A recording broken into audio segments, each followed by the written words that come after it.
Good evening, everybody. Thank you very, very much for being here. My name is Alison Loat, and I am the co-founder and executive director of an organization called Samara. We're a charitable organization that studies citizen engagement with Canada's democracy.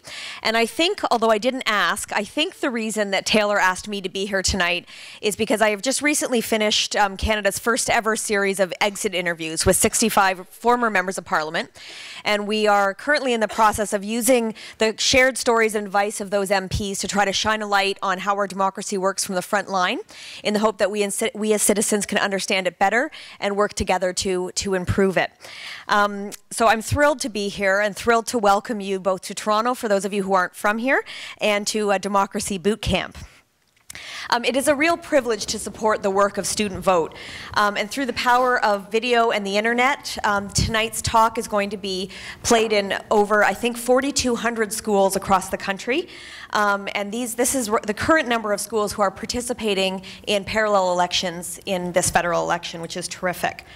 So thank you to Student Vote, to all the teachers here today from across Ontario, and to all the teachers and students across the country who are participating in this extremely important exercise for the future of our democracy. And so democracy, that wonderful elusive term that the four of you anyway are experiencing firsthand right now. What does this mean? So, read the works of one English philosopher who said, democracy is a process by which people are free to choose the man, or the woman, I suppose, although it's always more fun to blame the men, free to choose the man who will get the blame. So not the best way to think about it. The second one is in the words of an American writer who said, to make democracy work, we must be participants and not simply observers. One who does not vote does not have the right to complain. So in that spirit, I would like to welcome and thank four people who really can complain all they want. Very, very important participants in the democracy of this country, and who've had the courage to put themselves forward as candidates in this election. Brave enough, I suppose, to be blamed. So please join me, if you will, in welcoming Rebecca Harrison from the Green Party, Rick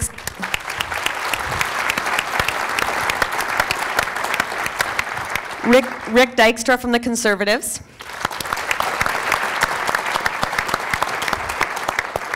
Peggy Nash from the NDP,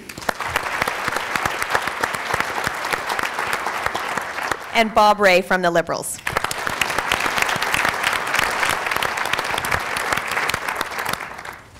So as the moderator, I have the unenviable task of keeping us all on track. So we are promised that we'd end at 9 or just shortly thereafter. So I'm going to ask for everyone's cooperation in making sure that happens, and particularly the cooperation of our four friends on the panel. I will start out, of course, kindly standing up and warning you when your time is up, but then I shall warn you that I am the daughter of not only one but two high school teachers, so I can be strict when required. I'll tell you briefly how the rest of the session is going to play out. I'm going to introduce the four candidates first, and then in turn ask them each to spend 4 minutes telling us a little bit about why they got into politics and what they and their party are trying to communicate to voters this election. Then we will have hopefully 6 questions from teachers from across the province, and each candidate will have between 60 and 90 seconds to respond. And I'll have my stopwatch going. Wow. And then at the end of that, each candidate will have 2 minutes just for closing comments. So first, Rebecca Harrison. Rebecca is a candidate for the Green Party in the riding of Whitby-Oshawa, which is just east of Toronto. 2 years ago, she left her job in marketing to work for the Green Party full-time, where she is currently the party's political organizer for the province of Ontario. She's an advocate for social justice and women's issues, and she's the poverty elimination and status of women critic in the Green Party's shadow cabinet, and she lives in Whitby. Rick Dykstra is the candidate for St. Catharines, a riding in which he served as the Member of Parliament since 2006. He was also the parliamentary secretary, I guess you still are the parliamentary secretary, to the Minister of Citizenship and Immigration.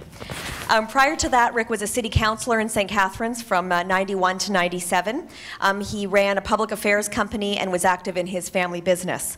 He was also a trustee in the Niagara Parks Commission and a member of the board of the St. Catharines Public Library. Sorry. Next is Peggy Nash, who is the candidate for the NDPs in Parkdale High Park, which is just in the west end of Toronto, where she served also as the Member of Parliament from 2006 to 2008. She's a negotiator for the Canadian Auto Workers, where she was, I understand, the first female negotiator responsible for 2 major American auto negotiations. She's also been active in monitoring elections, both in the Ukraine and in South Africa, and has been an extremely passionate advocate for many community issues more closer to home. She's received many awards for her service, including in 2009, the YWCA Woman of Distinction Award. And then finally, and last, we'll hear from Bob Ray, who is the candidate for the Liberal Party in Toronto Centre, which is in central Toronto.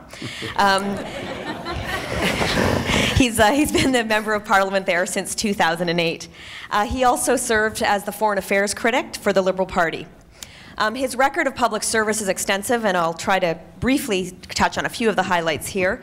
He served for 5 years as the Premier of the province of Ontario. He was an advisor to a strategic review panel for higher education in Ontario, to the Red Cross, to the governments of Sri Lanka, Iraq, and Sudan, and also on the Air India bombing.